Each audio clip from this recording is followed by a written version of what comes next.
அனைவருக்கும் வணக்கம். கேரள மாநிலம் கைனகரி பகுதியில் இருக்கக்கூடிய ஒரு கப்புள்ஸ் வந்துட்டு ஆன்லைனில் வந்து ஃபுட் ஆர்டர் பண்ணுறாங்க. அந்த மாதிரி ஃபுட் ஆர்டர் பண்ணதுக்கப்புறம் கொஞ்ச நேரத்திலே வந்து டெலிவரி பாய் வந்து ஃபுட்டு வந்து டெலிவரி பண்ணுறாரு. இதை வந்து இந்த கப்புள்ஸ் வந்து சாப்பிட்ட ஒரு ½ அன் ஹவரில் திரும்ப அதே டெலிவரி பாய் வந்து இந்த வீட்டுக்கு வராரு. வந்துட்டு என்ன சொல்கிறாருனாக்கா, நீங்கள் எந்த ஹோட்டலில் வந்து ஃபுட் ஆர்டர் பண்ணீங்களோ அந்த ஹோட்டலில் சாப்பிட்ட எல்லாருக்குமே வந்து ஃபுட் பாய்சன் ஆயிருக்கு. ஸோ உங்களுக்கு ஏதாவது ஆகிறதுக்குள்ளே நீங்கள் வந்து ஹாஸ்பிட்டல் வாங்கன்னு சொல்லி இவங்களோட காரில் வந்து கூட்டிகிட்டு போகிறாங்க. அதாவது காரில் கூட்டிகிட்டு போனவங்க ஹாஸ்பிட்டல் போகாமல் நேராக ஒரு போலீஸ் ஸ்டேஷனுக்கு போய் நிப்பாட்டுறாங்க. அதாவது இவங்களே வந்து ஃபுட் பாய்சன் ஆன சாப்பாடை வந்து சாப்பிட்ருக்காங்க. அப்படி இருக்கக்கூடிய சூழலில் இவங்களை வந்து காப்பாற்றுறதுக்கு ஹாஸ்பிட்டல் போகாமல் எதுக்காக போலீஸ் ஸ்டேஷன் போகணும், வந்த நபர்கள் யார், இவங்களுக்கு என்ன நடந்தது அப்படிங்கிறத பற்றி டீட்டெயிலாக பார்க்கலாம். 2021 ஜூலை 10 காலையில் ஒரு 7 மணிக்கு கேரள மாநிலம் ஆலப்புழா டிஸ்ட்ரிக்டில் இருக்கக்கூடிய பள்ளத்துருத்தி அப்படின்ற பகுதியில் இருக்கக்கூடிய ஒரு ஆற்றுல வந்துட்டு மக்கள் கூட்டமாக நின்றுட்டு இருக்காங்க. ஸோ எதையோ வந்து வேடிக்கை பார்த்துட்டு இருக்காங்க. என்னன்னு கிட்ட போய் பார்த்தாக்க அந்த ஆற்றுல வந்துட்டு ஒரு பொண்ணோட சடலம் வந்து மிதந்துட்டு இருக்கு. இதை பார்த்த பொதுமக்கள் என்ன பண்ணுறாங்கனாக்கா, இமீடியட்டாக போலீஸுக்கு வந்து இன்ஃபார்ம் பண்ணுறாங்க. போலீஸ் டேரெக்டாக கிளம்பி இங்கே ஸ்பாட்டுக்கு வராங்க. வந்துட்டு அந்த பொண்ணு யார் அப்படின்னு சொல்லி பார்க்குறாங்க. பார்த்தாக்கா அது யார் என்னன்னு சொல்லி சுத்தமாக தெரியவே இல்லை. இமீடியட்டாக அந்த பொண்ணோட பாடியை வந்து அட்டாப்சிக்காக வந்து ஜிஹெச்சுக்கு அனுப்புகிறாங்க. அனுப்பிட்டு இந்த பொண்ணை பற்றின விசாரணை வந்து ஆரம்பிக்கிறாங்க. இந்த பொண்ணு யார் என்னன்னு சொல்லிட்டு விசாரிக்கும் போது தான் இந்த பொண்ணோட பேர் அனிதா அப்படிங்கிற விஷயம் வந்து தெரிய வருது. ஸோ இந்த அனிதா யார், இவங்க எதுக்கு இங்கே வந்து இறந்து கிடக்கிறாங்கன்னு சொல்லி அடுத்த கட்ட விசாரணை வந்து ஆரம்பிக்கிறாங்க. இந்த அனிதாவுக்கு 32 வயசாகுது. இவங்களுக்கு வந்துட்டு மேரேஜ் ஆகி ஆல்ரெடி வந்து 2 குழந்தைங்க இருக்காங்க. இவங்க கணவரோட பேர் வந்து சசிதரன். இந்த அனிதா வந்துட்டு பாலக்காடு டிஸ்ட்ரிக்டில் இருக்கக்கூடிய ஆலத்தூர் அப்படின்ற ஏரியாவில் ஒரு பண்ணையில் வந்து வேலை பார்த்துட்டு இருக்காங்க. இந்த அனிதாவுக்கும் இவங்க கணவர் சசிதரனுக்கும் கொஞ்சம் கருத்து முரண் இருக்கிறதுனால 2 பேருமே வந்து பிரிஞ்சு தான் வாழ்ந்துட்டு இருக்காங்க. ஸோ அப்படி இருக்கக்கூடிய சூழலில் இந்த பொண்ணு இங்கே எதுக்கு வந்து இறந்து கிடக்கணும், ஸோ ஒரு வேளை சூசைடாக இருக்கலாம் அப்படிங்கிற மாதிரி போலீஸ் ஒரு முடிவுக்கு வராங்க. இப்போ போலீஸுக்கு வந்துட்டு போஸ்ட்மார்ட்டம் ரிப்போர்ட்டு கைக்கு வருது. இந்த ரிப்போர்ட்டில் என்ன வந்திருக்கு அப்படின்னாக்கா, இந்த பொண்ணு வந்துட்டு வயிற்றில் வந்து ஃபுல்லாக வந்து இந்த ஆற்றோட தண்ணி இருந்திருக்கு. அதாவது இந்த இறைப்பையில் வந்து இந்த ஓடிக்கிட்டு இருக்க அந்த ஆற்றோட தண்ணி ஃபுல்லாக நிரம்பியிருக்கு. ஸோ இந்த பொண்ணு தண்ணியில் விழுந்ததுக்கப்புறம் தண்ணி குடிச்சு தான் வந்து இறந்து போயிருக்காங்கிறது கிளியராக தெரியுது. ஸோ கிட்டத்தட்ட இது சூசைட் மாதிரி தெரிஞ்சதுனால 174 சிஆர்பிசியில் வந்து கேஸ் வந்து ஃபைல் பண்ணுறாங்க.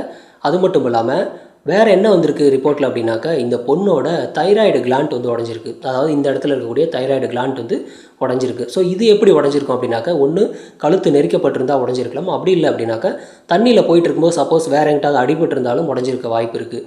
ஸோ இப்படி இருக்கக்கூடிய சூழலில் 174 சிஆர்பிசி மட்டுமே கேஸ் வந்து ஃபைல் பண்ணுறாங்க. ஒருவேளை இது வந்து மர்டராக இருக்கிறதுக்கு சான்ஸ் இருக்குது. இந்த போஸ்ட்மார்ட்டம் ரிப்போர்ட்டில் கூடுதலாக இன்னொரு அதிர்ச்சியான ஒரு தகவல் என்ன அப்படின்னாக்கா, இந்த பொண்ணு வந்து 6 மாதம் ப்ரெக்னெண்ட்டாக இருக்காங்க. ஏற்கனவே வந்து 2 குழந்தைங்க இருக்காங்க.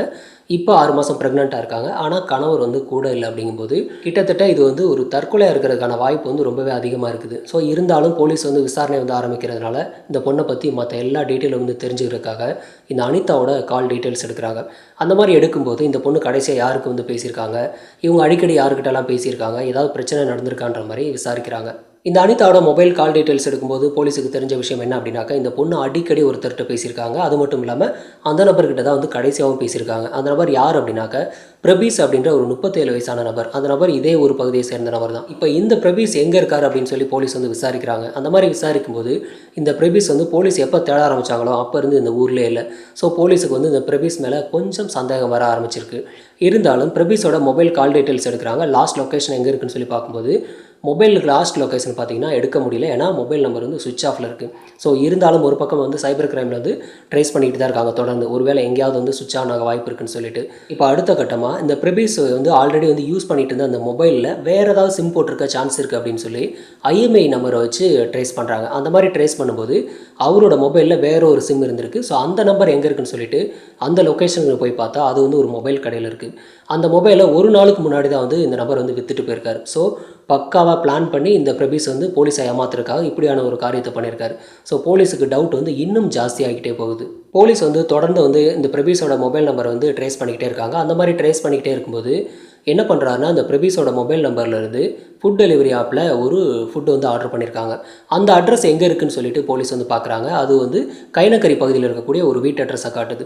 ஸோ அந்த வீட்டுக்கு பக்கத்தில் என்னெல்லாம் இருக்குன்னு சொல்லி பார்க்கும்போது வீட்டுக்கு பின்னாடியே வந்து ஆறு இருக்குது. ஸோ வீட்டுக்கு போனோம் அப்படின்னாக்க இவங்க ஆற்றுல குதித்து தப்பிக்கிறதுக்கு சான்ஸ் இருக்குது. அதே சமயத்தில் வீட்டில் யாரெல்லாம் இருக்காங்க அப்படிங்கிறது எதுவுமே தெரியாது.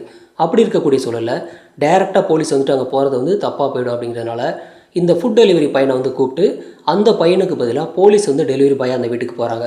அங்கே போய்ட்டு யாரெல்லாம் இருக்காங்க அப்படிங்கிற மாதிரி பார்க்குறாங்க. ஒரே ஒரு ஆள் தான் இருக்காங்க, அந்த பிரபீஸ் மட்டும். ஸோ அந்த நபர்கிட்ட வந்துட்டு ஃபுட்டை வந்து கொடுக்குறாங்க. கொடுத்ததுக்கப்புறம் ரிட்டன் வந்து கிளம்பி வந்துடுறாங்க. திரும்ப ஒரு ½ அன் ஹவரில் திரும்ப அதே வீட்டுக்கு போகிறாங்க. போயிட்டு நீங்கள் சாப்பிட்ட சாப்பாட்டில் வந்து ஃபுட் பாய்சன் ஆயிருக்கு. அதாவது நீங்கள் எந்த ஹோட்டல் ஆர்டர் பண்ணீங்களோ அங்கே சாப்பிட்ட எல்லாருக்குமே வந்து ஃபுட் பாய்சன் ஆயிருக்கு. ஸோ நீங்கள் இமீடியட்டாக எங்கள் கூட வாங்கன்ற மாதிரி கூப்பிட்டுருக்காங்க.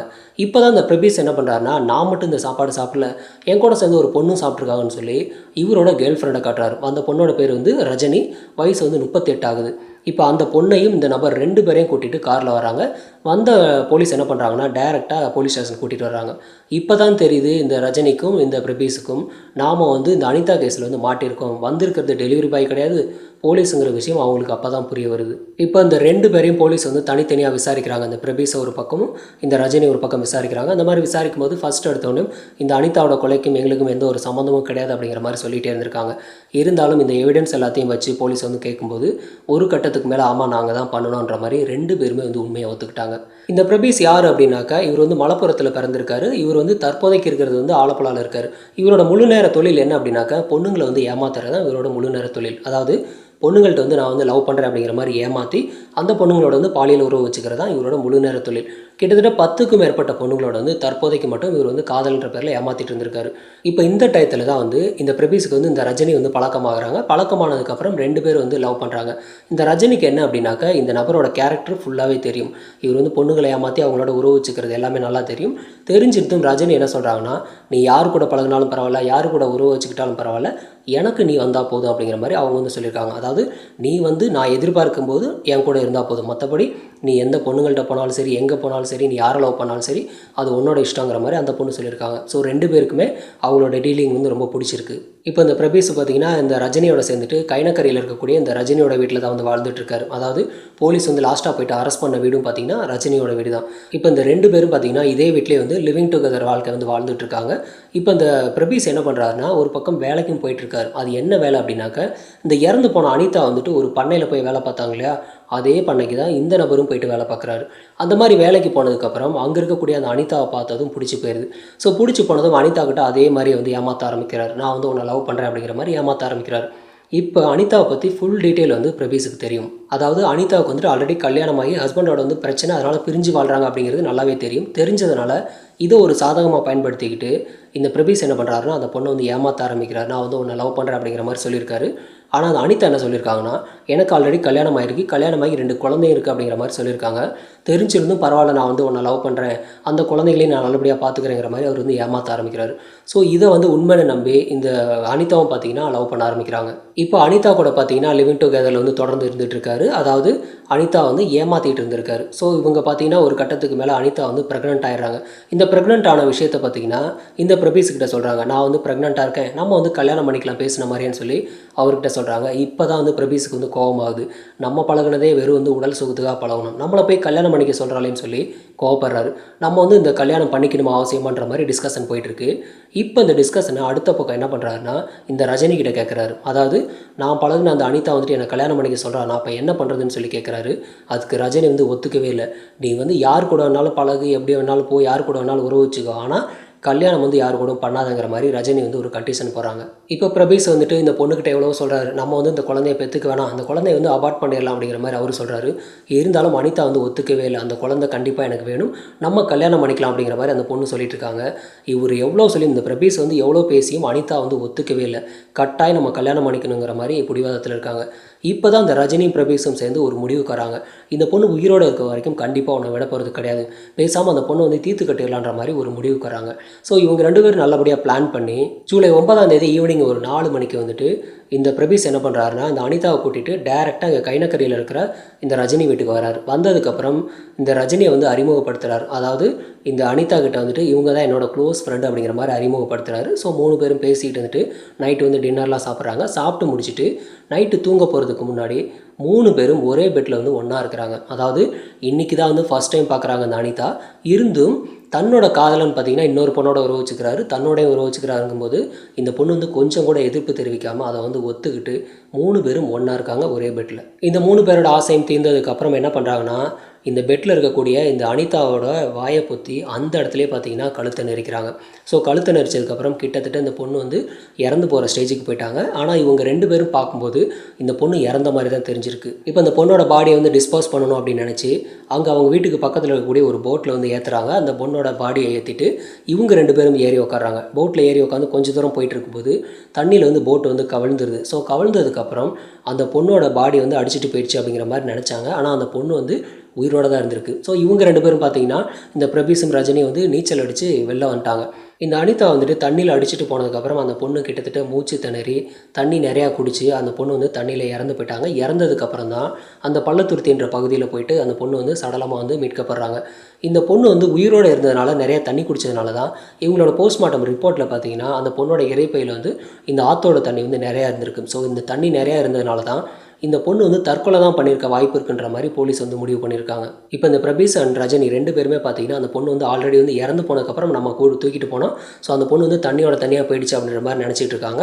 அதுக்கப்புறம் என்ன பண்ணுறாங்கன்னா எப்படி இருந்தும் இந்த பொண்ணோட கேஸில் வந்து நம்மளை கண்டுபிடிக்கிறதுக்கு சான்ஸ் இருக்குது. ஸோ போலீஸை வந்து ஏமாற்றணும் அப்படிங்கிற ஒரே காரணத்துக்காக மொபைல் வந்து சுவிட்ச் ஆஃப் பண்ணிவிட்டு சிம் கார்டை வந்து ரிமூவ் பண்ணிடுறாங்க. ரிமூவ் பண்ணிவிட்டு அந்த மொபைலை போய்ட்டு வேறு ஒரு கடையில் போய் விற்றுறாங்க. ஸோ நம்மக்கிட்ட இருந்தால் எப்போ இருந்தாலும் பிடிச்சிருவாங்கன்னு சொல்லி வேறு ஒரு கடையில் போய்ட்டு விற்றுறாங்க. விற்றதுக்கப்புறம் இங்கே வீட்டுக்கு வந்துட்டு மறுபடி ஒரு ஃபுட் டெலிவரி ஆப்பில் வந்து இவங்க வந்து ஃபுட்டை வந்து ஆர்டர் பண்ணுறாங்க. அந்த மாதிரி ஆர்டர் பண்ணதுக்கப்புறம் ஒரு நபர் வந்து ஃபுட்டை வந்து கொடுக்குறாரு. ஆனால் அது வந்து டெலிவரி பாய் இல்லை, போலீஸ் அப்படிங்கிறது அந்த 2 பேருக்குமே வந்து தெரியாது. போலீஸ் வந்துட்டு ஃபைனலாக இந்த பிரபீஸ்கிட்டையும் இந்த ரஜினி 2 பேருக்கிட்டையும் வந்து ஸ்டேட்மெண்ட் வாங்கி 2 பேரையும் அரெஸ்ட் பண்ணி ஜெயிலையும் போடுறாங்க.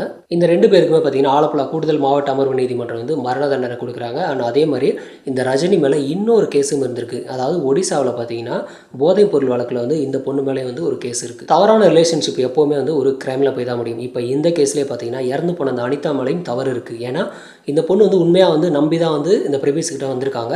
இருந்தாலும் பிரபீஸ் தான் ஃபஸ்ட்டு ஏமாற்றிருக்காரு. ஃபைனலாக என்ன நடந்திருக்குனாக்க முன்ன பின்ன தெரியாத ஒரு பொண்ணோட இந்த ரஜினியும் கூட இருக்காங்க. 3 பேரும் வந்து ஒன்றா உறவு வச்சுக்கும் போது இந்த அனிதா வந்துட்டு அதை வந்து மறுத்திருக்கணும். அதை மறுக்காமல் அந்த பொண்ணும் கூட சேர்ந்து என்ஜாய் பண்ணியிருக்காங்க. அப்படிங்கும்போது அந்த பொண்ணு மேலே 100% தவறு இருக்குது. நீங்கள் இல்லீகல் ரிலேஷன்ஷிப்பில் இருந்தீங்க அப்படின்னா உங்களுக்கு எதிர்காலம்ங்கிறது கண்டிப்பாக இருக்காது. ஒன்லி இறந்த காலம் மட்டும்தான் இருக்கும். இந்த கேஸை பற்றின உங்களோட கருத்துக்களை கமெண்ட்டில் பதிவு பண்ணுங்கள். நன்றி.